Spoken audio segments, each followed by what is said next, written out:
दूसरा, हम लोग इस बात को नोट करें, सर्विलांस जितना आपका मजबूत होगा, आपने जैसे इंसेफ्लाइटिस में 108 की 75% एम्बुलेंस डेडिकेट कर दी थी कोविड-19 के लिए, वैसे ही आप लोगों का प्रयास होना चाहिए कि 102 बच्चे और महिलाओं के लिए उपयोग हो और हर एक जगह इसकी जानकारी होनी चाहिए।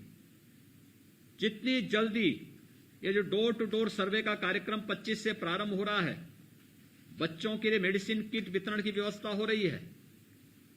सभी प्रभारी माननीय मंत्रियों के साथ बातचीत करते हुए, जनप्रतिनिधियों, माननीय सांसद, माननीय विधायकों के साथ संवाद बनाते हुए हर एक विधानसभा स्तर पर कार्यक्रम हो और ये मेडिसिन किट घर घर पहुंचाने की व्यवस्था जरूर की जाए। हर लक्षण युक्त व्यक्ति को मेडिसिन किट उपलब्ध करवाने में आप योगदान दिलवा दें। ये बड़ा कार्यक्रम होगा। Encephalitis treatment centre, health centre, PHC, CHC, district hospital, medical colleges या जहां पर भी उपचार की व्यवस्था होती रही है, अभी से हम उसकी तैयारी देख लें।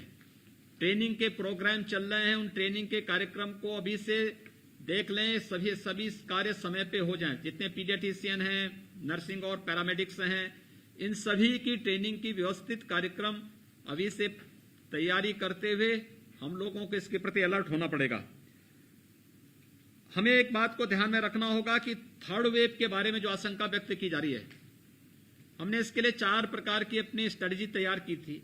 एक, स्वच्छता, सैनिटाइजेशन, फॉगिंग और शुद्ध पेयजल की आपूर्ति। स्वच्छता, सैनिटाइजेशन, फॉगिंग हम लोग याद करिए मार्च 2020 से निरंतर चला रहे हैं, लेकिन फिर भी ग्रामीण क्षेत्र हो या शहरी क्षेत्र, जगह जगह कूड़ा दिखता है। हमें लोगों की आदत का हिस्सा भी बनाना पड़ेगा और अपनी संस्थाओं के माध्यम से भी इसको आगे बढ़ाना पड़ेगा।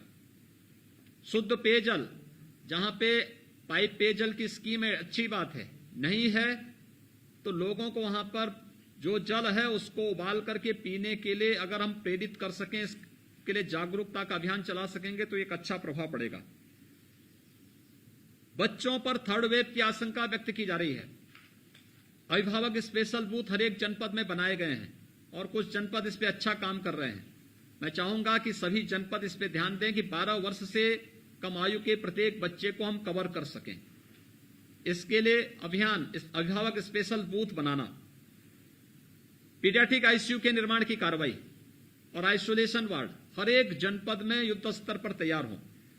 और मेडिसिन किट 26 जून से वितरण होंगे। इस पर हम अभी से अपनी तैयारी, अपने कार्यक्रम हमारे आगे बढ़ जाने चाहिए, इसको हम लोग देख लें।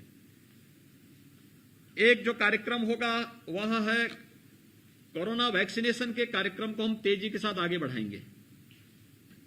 अभी तक हम 4.5 लाख वैक्सीन प्रतिदिन दे रहे हैं और इस 4.5 लाख वैक्सीन के कार्यक्रम को हम 21 जून के बाद से 6 लाख प्रतिदिन करने जा रहे हैं।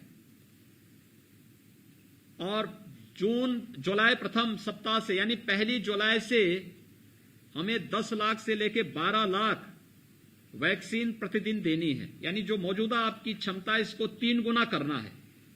कुछ जनपदों की जो स्थिति है बहुत अच्छी नहीं है, वहां पे वैक्सीनेशन पुअर है।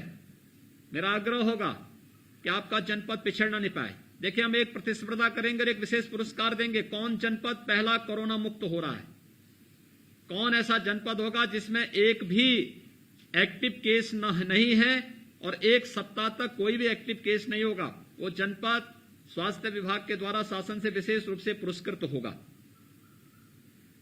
एक तो इस पर हमें अभियान। दूसरा, कौन जनपद है जो पहले अपने यहां 100% सैचुरेशन कर लेता है वैक्सीनेशन के दोनों डोजेस के रूप में। इस पर हमें अभी से और क्वालिटी वेस्टेज को न्यूनतम स्तर पर ले जाना। हमारा प्रयास होना चाहिए नेगेटिव में चला जाए।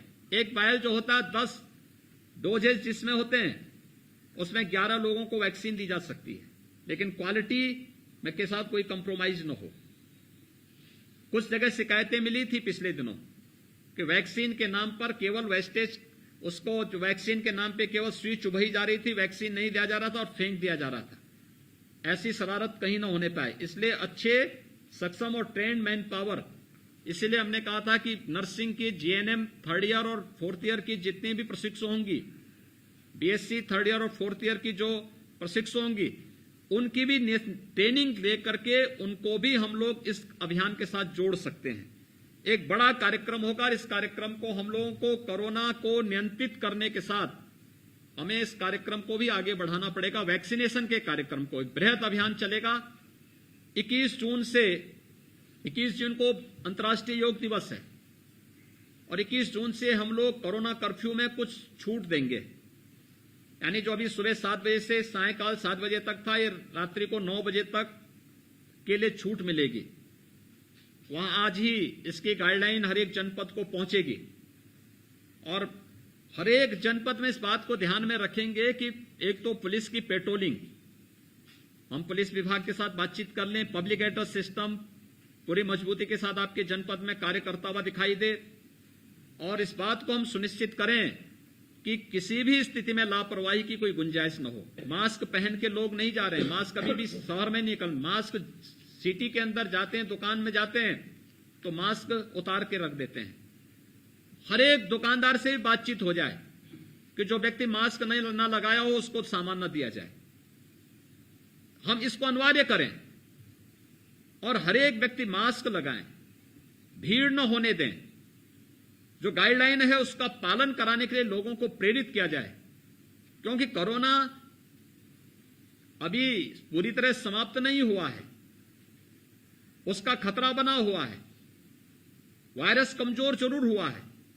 इसलिए इस पर हमें विशेष सतर्कता बरतनी चाहिए जिससे अप्रैल मई जैसी त्रासदी फिर सामने न आने पाए। यही आप सबसे मैं कहना था कि कोरोना के साथ साथ जो थर्ड वेव की आशंका है, ये एक साथ उस समय संभावित है जब तमाम वेक्टर बॉर्न डिजीज आएंगी, उसी समय कोरोना की भी थर्ड वेव की आशंका व्यक्त की जा रही है। इसलिए दोनों के प्रति सतर्कता बरते हुए अभी सभी जनपद उसकी तैयारी कर लेंगे। धन्यवाद जी। इसमें बेसिक और